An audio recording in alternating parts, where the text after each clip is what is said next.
Assalamualaikum warahmatullahi wabarakatuh. Perkenalkan, nama saya Zahra Fauziah dari kelas 3F Akuntansi dengan NIM 12370321134. Baiklah, di sini saya akan menjelaskan mengenai kontrak jangka panjang.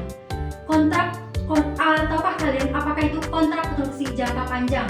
Kontrak konstruksi jangka panjang adalah kontrak yang dibuat untuk proyek konstruksi yang memakan waktu lama, seperti pembangunan gedung, jembatan, atau kilang minyak dan jalan dan lain sebagainya.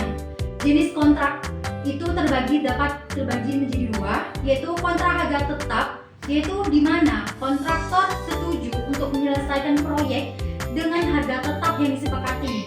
Yang kedua, kontrak biaya plus, kontraktor yang dibayar berdasarkan biaya yang dikeluarkan ditambah persentase keuntungan. Pengakuan pendapatan dana beban kontrak. Pengakuan pendapatan dan beban kontrak dapat dilakukan dengan memperhatikan apakah hasil dari kontrak konstruksi dapat diestimasi secara andal. Berdasarkan hal tersebut, pengakuan pendapatan dan beban kontrak dapat dibedakan menjadi dua metode, yaitu yang pertama, metode persentase penyelesaian atau percentage of completion method, yaitu perusahaan mengakui pendapatan, beban, dan laba setiap periodenya berdasarkan tahap penyelesaian kontrak, yaitu berdasarkan persentase penyelesaian. Dengan demikian, pendapatan, beban, dan laba yang dilaporkan dapat didistribusikan menurut penyelesaian pekerjaan secara profesional. Metode ini dapat memberikan informasi yang berguna mengenai cakupan aktivitas kontrak dan kinerja selama satu periode. Yang kedua, metode biaya terpulihkan atau cost recovery method.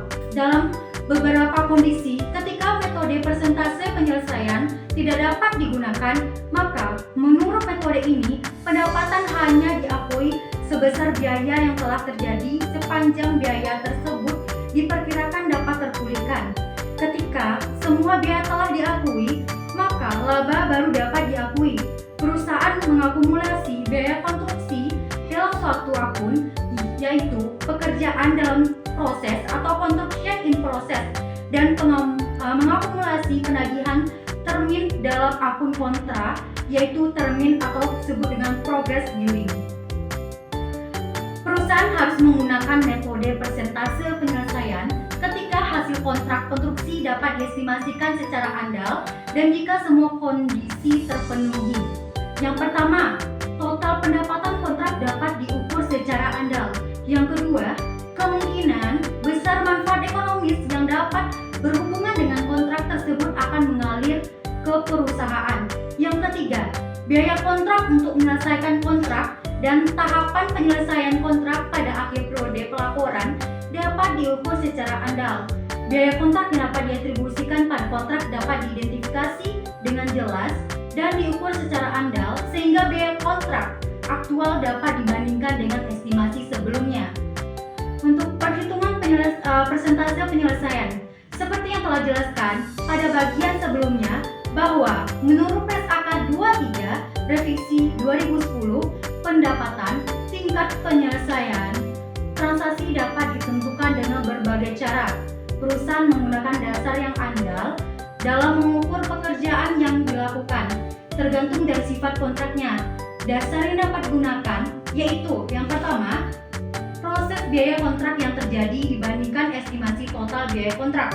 Yang kedua, hasil survei pekerjaan yang telah dilakukan. Yang ketiga, penyelesaian berdasarkan proporsi fisik dari pekerjaan kontrak. Salah satu dasar penentuan yang paling populer untuk digunakan yaitu berdasarkan proporsi biaya yang timbul atau cost to cost basis. Caranya adalah persentase penyelesaian pekerjaan kontrak dihitung berdasarkan rasio antara akumulasi biaya yang terjadi dengan total estimasi biaya terakhir untuk menyelesaikan kontrak. Formula atau rumusnya yaitu untuk kita mencari persentase penyelesaian yaitu dengan akumulasi biaya yang terjadi sampai akhir periode dibagi dengan estimasi total biaya yang paling terakhir. Persentase penyelesaian tersebut akan menjadi dasar perhitungan beberapa total pendapatan dan laba yang diakui sampai akhir periode. atau dengan rumusnya, yaitu akumulasi pendapatan atau laba yang diakui sama dengan sampai akhir periode persentase penyelesaian dikali dengan estimasi total pendapatan atau laba.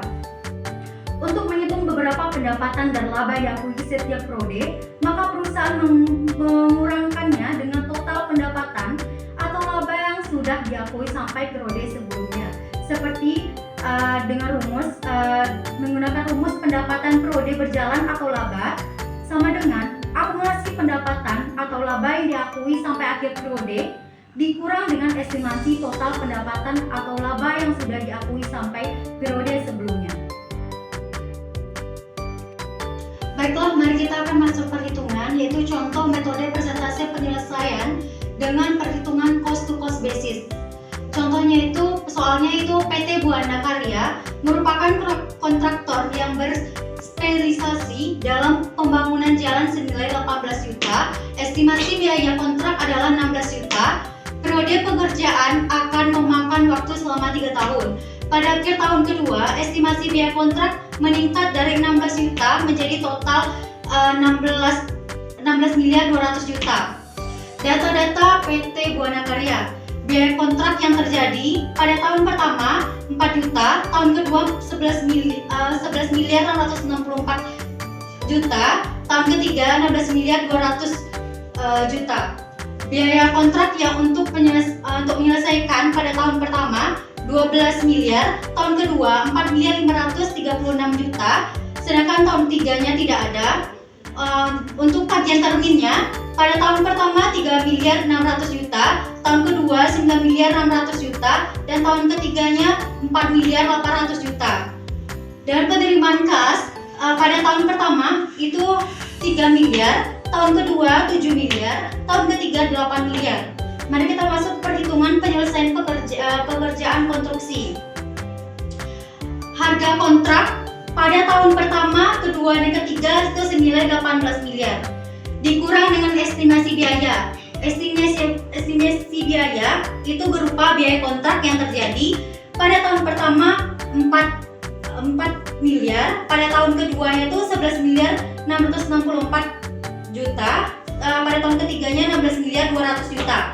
Untuk biaya kontrak untuk penyelesaian itu untuk tahun pertama 12 miliar, untuk tahun kedua 4 miliar 536 juta, pada tahun ketiga tidak ada.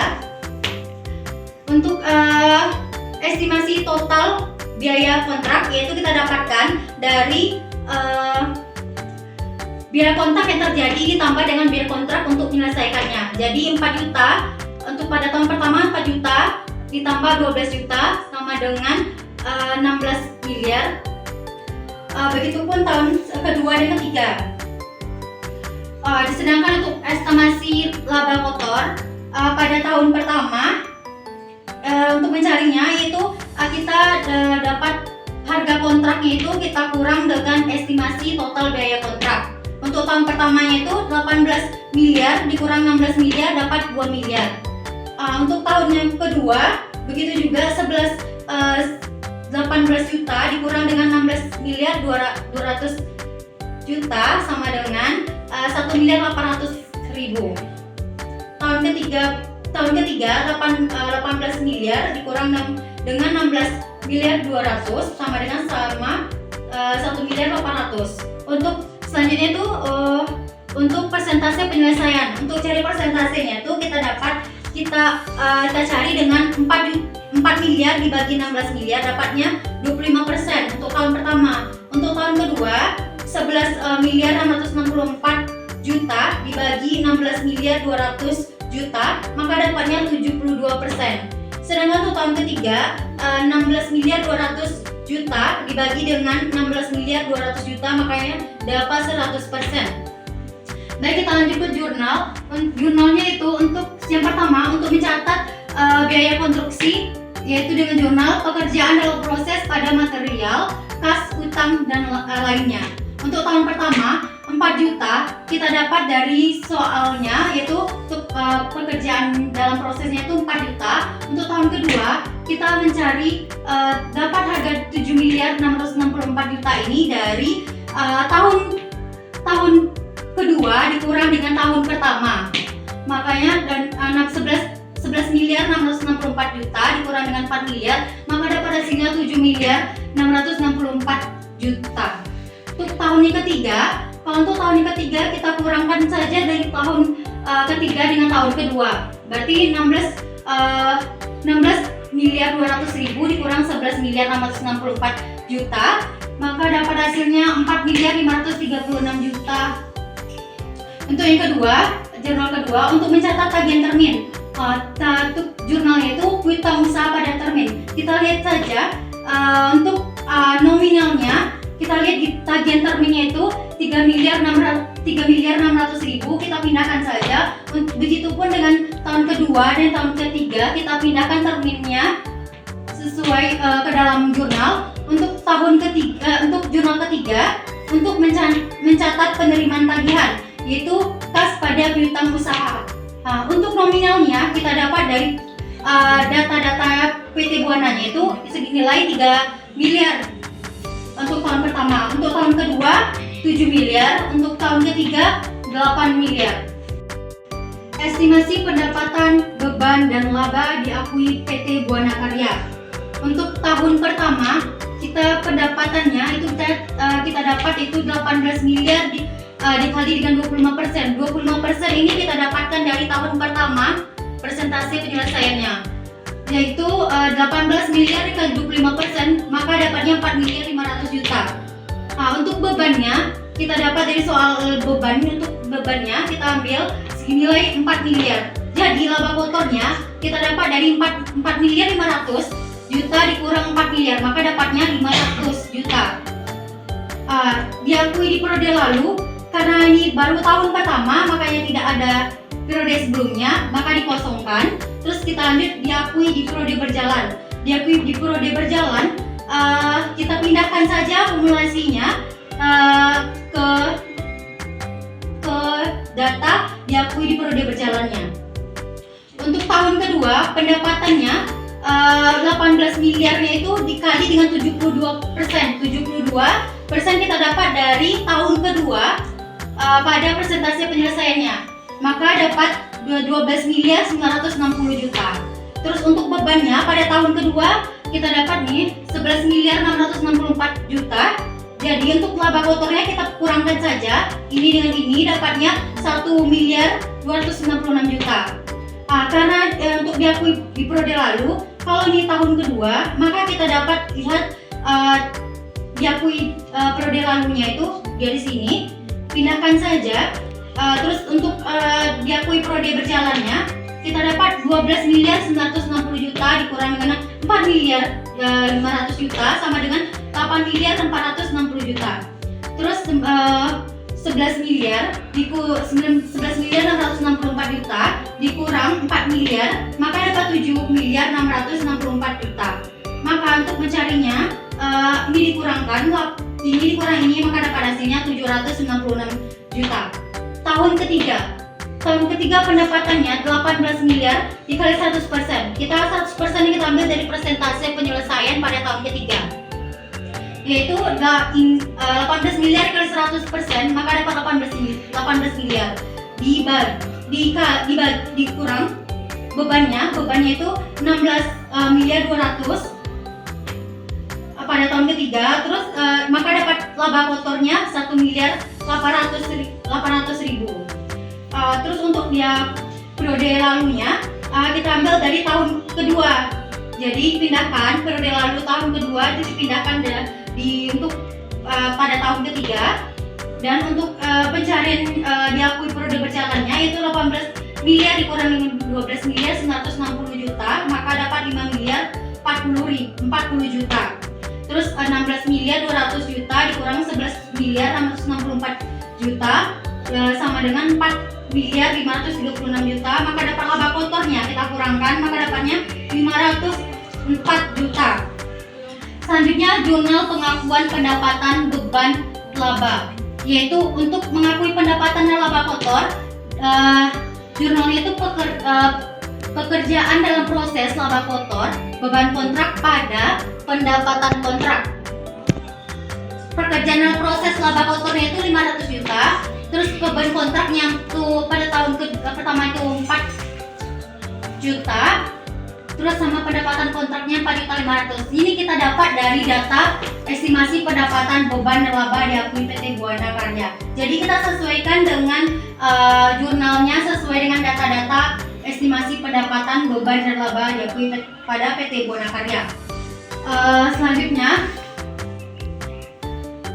mutasi akun pekerjaan dalam proses. Pekerjaan dalam proses pada tahun pertama biaya konstruksinya itu 4 juta. Kita dapat 4 juta. Untuk tahun pertama juga ininya 500 juta. Untuk tahun kedua 7 juta 666 juta. Terus untuk selanjutnya tuh 796 juta. Untuk tahun ketiga 4.536 juta dan 504 juta. Ini kita dapat data-data ini kita dapat dari estimasi pendapatan juga dari beban dan laba diakui pada PT Buana. Terus akhir tahun ketiga menutup proyek yang sudah selesainya itu 18 miliar. Ini ditambahkan maka dapat hasilnya total 18 miliar dan ini turunkan jadi dapat 18 miliar.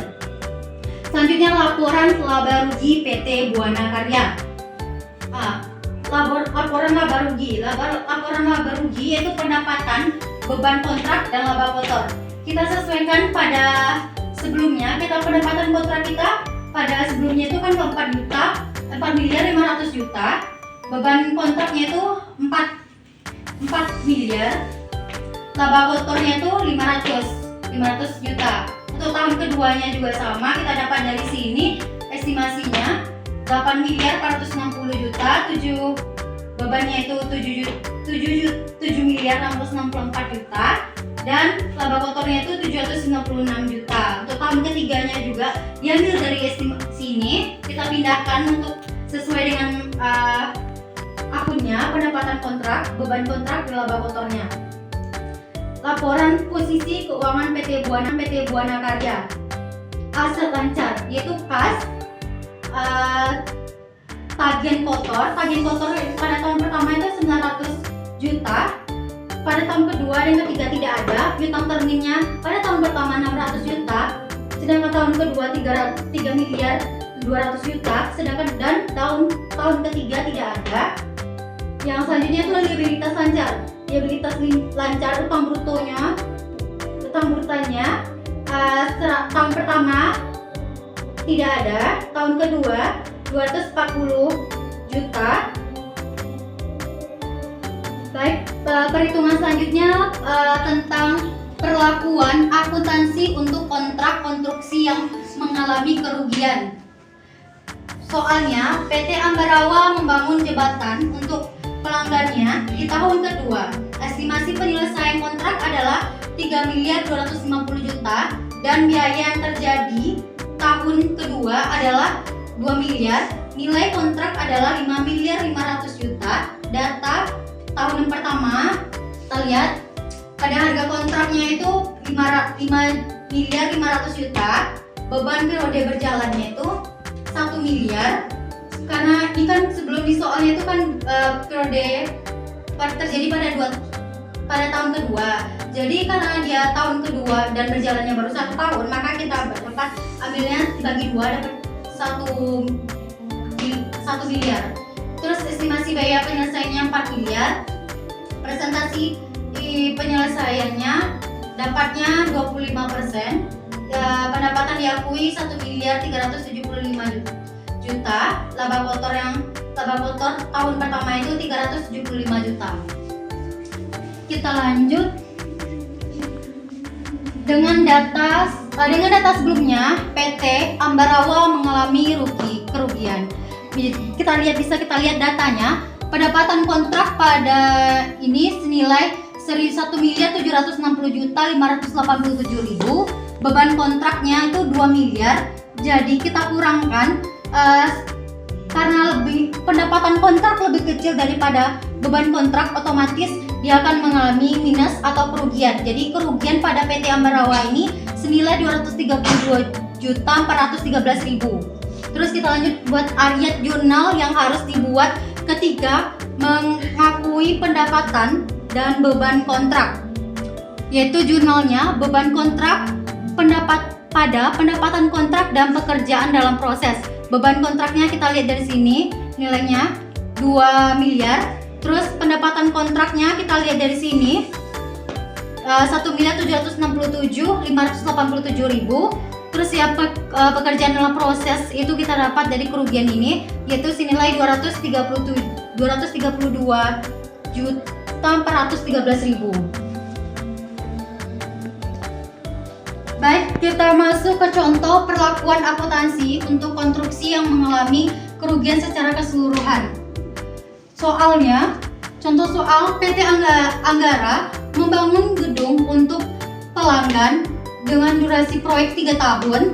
Manajemen telah menilai bahwa kontrak ini menguntungkan dan telah mengakui laba tahun pertamanya itu 20 juta. Berdasarkan metode persentase, tahun kedua ia memperkirakan akan rugi senilai 30 juta. Maka kita bisa lihat data tentang nilai kontraknya. Nih datanya, yaitu harga kontraknya itu pada tahun pertama kan 500 juta, estimasi total biaya kontrak 400 juta, estimasi laba kotornya itu 100 juta, laba yang diakui pada tahun pertama 20% dari persentase penyelesaian yaitu 20 juta. Terus pada tahun kedua harga kontraknya itu kan 500 juta. Dan terus estimasi total biaya kontraknya itu 530 juta.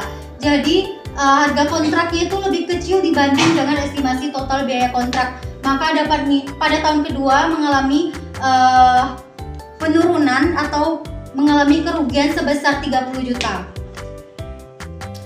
Pendapat selanjutnya yaitu tentang pendapatan dan beban PT Buana Karya berdasarkan metode terpulihkan pada tahun pertama. Akumulasinya pendapatannya 4 juta dan bebannya 4 juta. Jadi 4 juta dikurang 4 juta jadinya 0 laba kotornya yang diakui di periode lalu.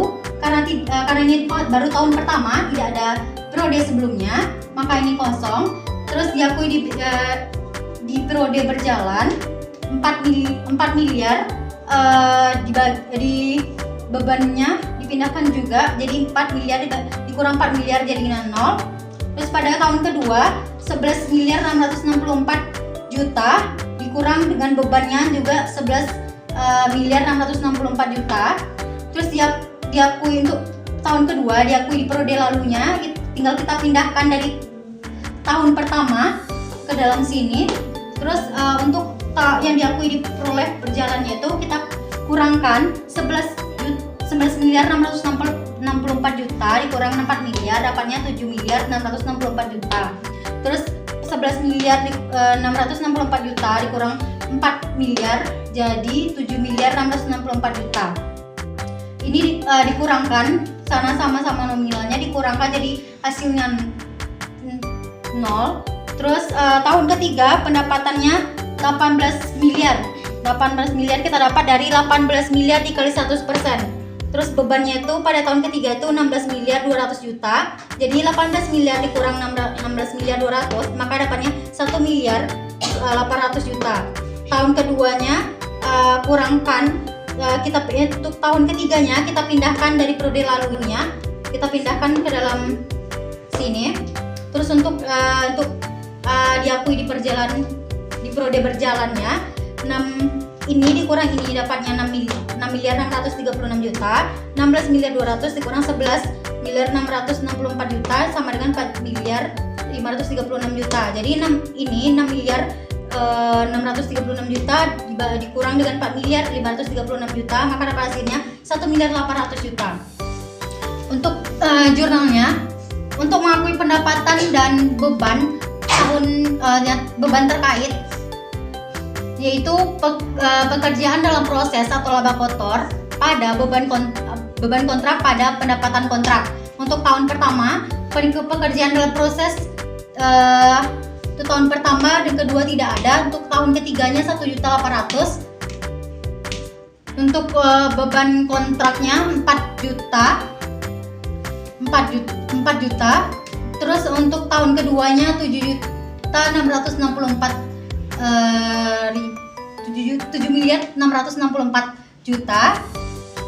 Terus untuk tahun ketiganya kita dapat 6.336.000.000. Untuk mengakui penyelesaian kontrak dengan jurnal termin pada pekerjaan dalam proses. Terminnya itu 18 miliar. Pada pekerjaan dalam prosesnya juga 18 miliar. Terakhir itu perbandingan laba yang diakui PT Buana Karya. Untuk tahun pertama persentase penyelesaiannya itu kita dapat 500 juta, tahun keduanya 796 juta, tahun ketiganya 504 juta. Biaya terpulihkannya untuk tahun pertama itu tidak ada, 0. Untuk tahun keduanya juga tidak ada, 0, sesuai dengan data di atas. Untuk tahun ketiganya senilai 1.800.000.000. Terus terakhir analisis laporan keuangan. Analisis laporan keuangan itu dengan rumus operating profit margin, yaitu rumusnya laba sebelum pajak dan bunga dibagi penjualan.